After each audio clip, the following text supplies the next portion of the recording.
saya Muhammad Safri Ma'ruf dari kelompok 5 Teknik Informatika. Saya bersama anggota kelompok yang lain akan mempresentasikan hasil evaluasi kami tentang Artificial Intelligence. Nah, poin pembahasan kami kali ini terdiri dari 4 bagian. Yang pertama ada pendahuluan yang terdiri dari latar belakang, tujuan, dan manfaat. Yang kedua adalah landasan teori yang terdiri dari pengertian Artificial Intelligence, bidang-bidang aplikasi Artificial Intelligence, dan contoh penerapan di bidang ekonomi. Yang ketiga ada isi pembahasan tentang Artificial Intelligence di sektor ekonomi. Baik, kita masuk ke poin pembahasan yang pertama, yaitu pendahuluan yang akan dibacakan oleh Miranda Berlian Kauno.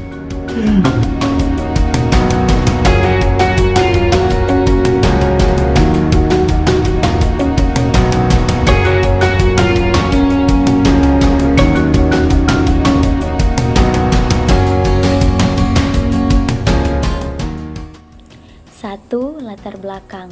Artificial Intelligence atau kecerdasan buatan adalah kecerdasan yang diprogram pada suatu mesin atau komputer agar dapat bertindak seperti manusia.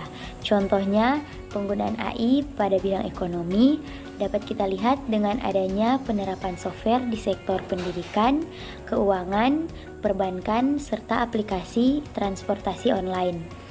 2. Tujuan AI. Salah satu tujuan AI yang utama adalah membantu pekerjaan manusia. Contohnya masinis kereta, pekerja pabrik, teller bank, dan lain-lain. 3. Manfaat AI. AI diprogram agar dapat bekerja secara efisien dan cepat, sehingga dapat membantu manusia meningkatkan produktivitas. Sekian dari saya, terima kasih.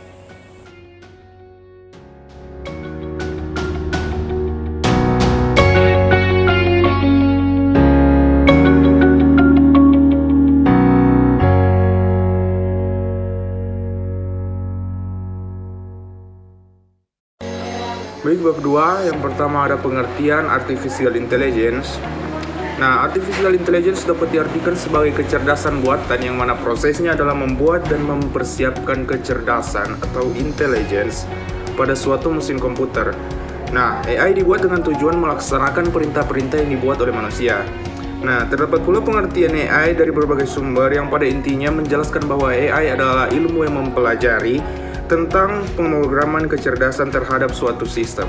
Yang kedua, bidang-bidang aplikasi AI. Nah, saat ini terdapat banyak sekali bidang yang mengaplikasikan AI dengan tujuan mempermudah manusia.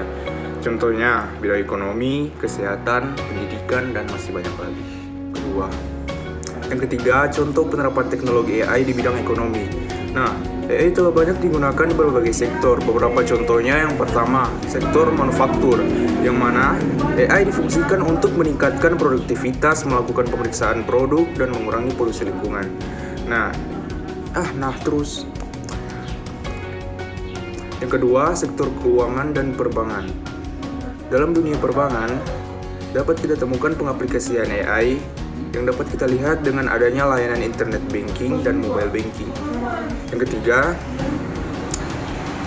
ketiga, sektor transportasi, yang mana penerapannya dapat kita lihat dengan adanya aplikasi ojek online dan layanan informasi penerbangan. Dan sekian dari saya, selebihnya akan dijelaskan oleh anggota kelompok yang lain.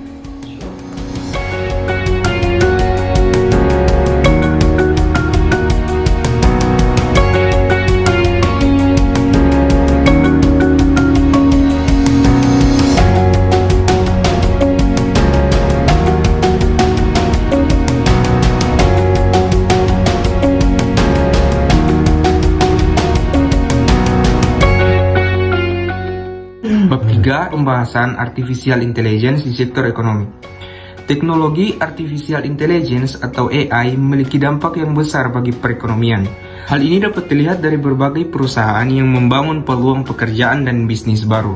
Diprediksi sekitar 70% perusahaan dunia akan mengadopsi AI untuk menunjang kinerja perusahaan tersebut. Nah, pemanfaatan AI dalam sistem software bisa digunakan dalam berbagai kebutuhan. Contohnya, teknologi AI yang dimiliki oleh perusahaan Glance yang bisa digunakan dalam hal mencari konten dengan cara memberdayakan para penggunanya.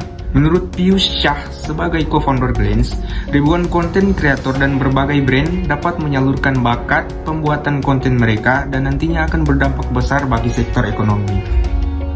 Pada wawancara CNBC Indonesia, Piyush Shah menyatakan bahwa ia akan memanfaatkan algoritma untuk mencocokkan permintaan dan penawaran yang nantinya akan berdampak besar pada dunia ekonomi. Menurutnya, hal ini akan menjadi langkah yang tepat dalam memanfaatkan AI untuk menghubungkan konten kreator dan brand untuk lalu lintas ekonomi di seluruh dunia. Nah, tidak hanya Glance yang berdiri di India, perusahaan di Indonesia juga banyak memanfaatkan teknologi AI dalam bidang ekonomi.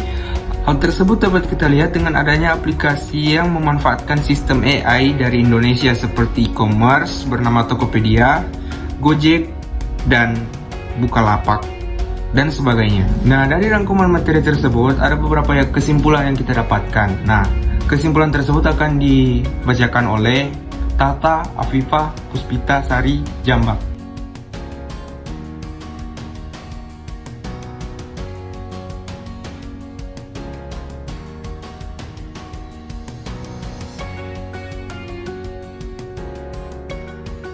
Kesimpulan 1. Kesadaran tentang perkembangan AI seharusnya dapat mendorong manusia untuk dapat beradaptasi dengan majunya teknologi saat ini.